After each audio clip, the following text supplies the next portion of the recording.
Anies ini sejalan dengan janji kampanye Anda ya, meningkatkan realisasi rencana program untuk memperluas cakupan, kemudian mengefektifkan program penanggulangan banjir termasuk dengan penataan lingkungan. Justru ini adalah rencana dari awal. Kalau Anda bisa lihat kembali catatan-catatan kita ketika kampanye, kita memfokuskan sekali pada bagaimana kita mengembalikan air ke dalam bumi. Dan kita harus lakukan di seluruh Jakarta.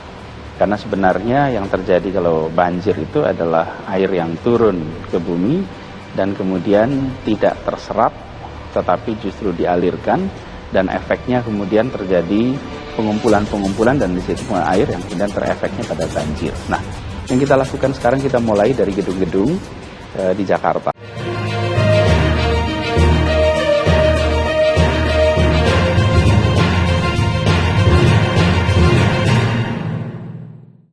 Lima tahun Anies Baswedan pimpin Jakarta, genangan surut lebih cepat dan titik banjir berkurang. Banjir bukanlah masalah baru di ibu kota, tetapi dalam 5 tahun terakhir, terlihat hasil nyata atas upaya penyelesaiannya yang akan terus dilakukan secara berkelanjutan. Secara geografis, wilayah Jakarta dikelilingi 13 sungai, sehingga potensi banjir akan selalu ada. Namun selama 5 tahun terakhir, Pemprov DKI Jakarta berupaya meningkatkan penanganan banjir secara signifikan.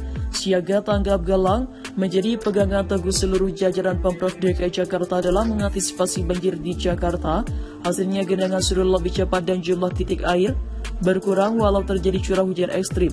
Sistem drainase Kota Jakarta memiliki ambang batas. Kapasitas tampung drainase DKI Jakarta berkisar 100 sampai 150 mm per hari. Karena itu apabila turun hujan dengan curah di bawah 100 mm per hari, maka kita harus memastikan Jakarta aman dan curahan hujan dapat tertangani dengan baik, kata Gubernur DKI Jakarta Anies Baswedan seperti dikutip kantor berita RMOL Jakarta dari siaran pers PDIP DKI Jakarta Sabtu 8 Oktober.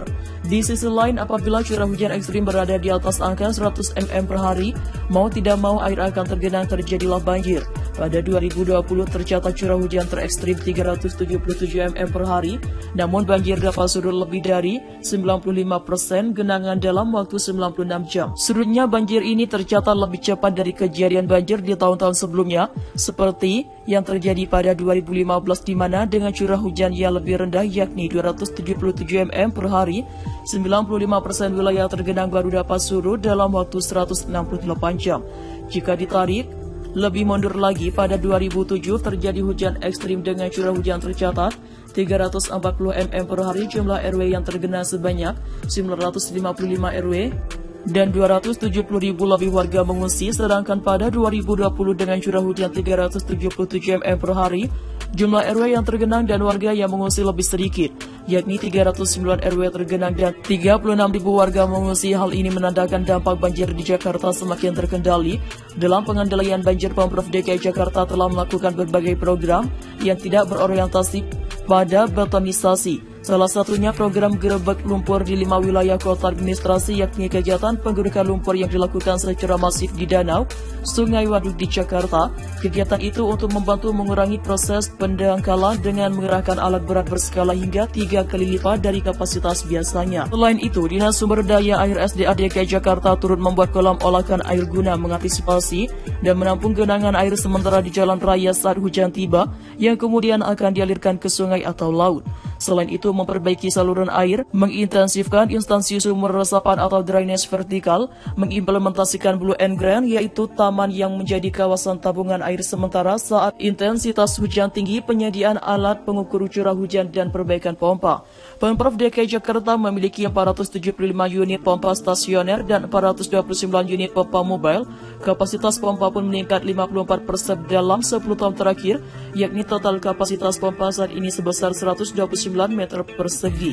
Kini, Pemprov DKI Jakarta telah fokus menuntaskan program 942 proyek meliputi 9 folder, suatu sistem untuk menangani banjir rob yang terdiri dari kombinasi tanggul, kolam retensi dan pompa 4 retensi air waduk dan 2 sungai dengan rehabilitasi 9 polder dapat menurunkan dampak banjir di dataran yang lebih rendah di Jakarta Utara seperti Telugong, Kelapa Gading, Muara Angke dan lainnya. Sementara 4 waduk di Pondok Ranggon, Lebak Bulus, Brigif dan Embung Wirajasa akan mereduksi banjir pada sistem aliran Kali Sunter, Kali Krukut, Kali Grogol dan wilayah Cipinang, Melayu yang juga berfungsi sebagai penampung air. Kelebihannya baru dialihkan ke laut. Selain itu dilakukan pula peningkatan kapasitas 2 sungai, yaitu Kali Besar dan Kali Ciliwung. Semua langkah ini untuk mengendalikan banjir kawasan terbukti. 12 titik genangan banjir berulang telah teratasi. Selain berfokus pada infrastruktur, Pemprov DKI Jakarta juga terus berinovasi dengan teknologi flood control system. Hasil kolaborasi Jakarta Smart City dan Dinas Sumber Daya Air adalah salah satu ikhtiar agar penanganan banjir ke depan semakin mengikuti prinsip evidence-based policy. Kelebihan flood control system adalah pemetaan masalah banjir yang lebih akurat serta pengelolaan resiko banjir yang lebih terukur untuk mendapatkan data secara real time dalam jumlah yang lebih banyak dan reliable. Pemprov DKI Jakarta memasang sensor di 178 titik rumah pompa dan pintu air serta CCTV. Alat-alat ini mengukur 4 jenis data, yaitu ketinggian air, curah hujan, debit air, dan temperatur. Data yang sudah terkumpul selanjutnya dianalisis dan divisualisasikan dalam bentuk dashboard, lalu memanfaatkan machine learning untuk menafsirkan data. 5 tahun Anies Baswedan pimpin Jakarta, genangan surut lebih cepat dan titik banjir berkurang. Banjir bukanlah masalah baru di ibu kota, tetapi dalam 5 tahun terakhir terlihat hasil nyata atas upaya penyelesaiannya yang akan terus dilakukan secara berkelanjutan. Secara geografis, wilayah Jakarta dikelilingi 13 sungai, sehingga potensi banjir akan selalu ada. Namun selama 5 tahun terakhir, Pemprov DKI Jakarta berupaya meningkatkan penanganan banjir secara signifikan. Siaga tanggap galang menjadi pegangan teguh seluruh jajaran Pemprov DKI Jakarta dalam mengantisipasi banjir di Jakarta. Hasilnya genangan surut lebih cepat dan jumlah titik air berkurang walau terjadi curah hujan ekstrim.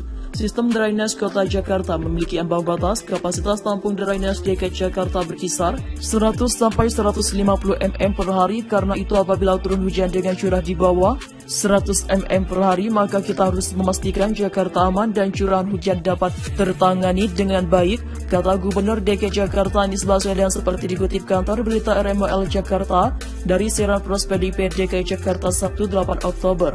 Di sisi lain, apabila curah hujan ekstrim berada di atas angka 100 mm per hari, mau tidak mau air akan tergenang, terjadilah banjir.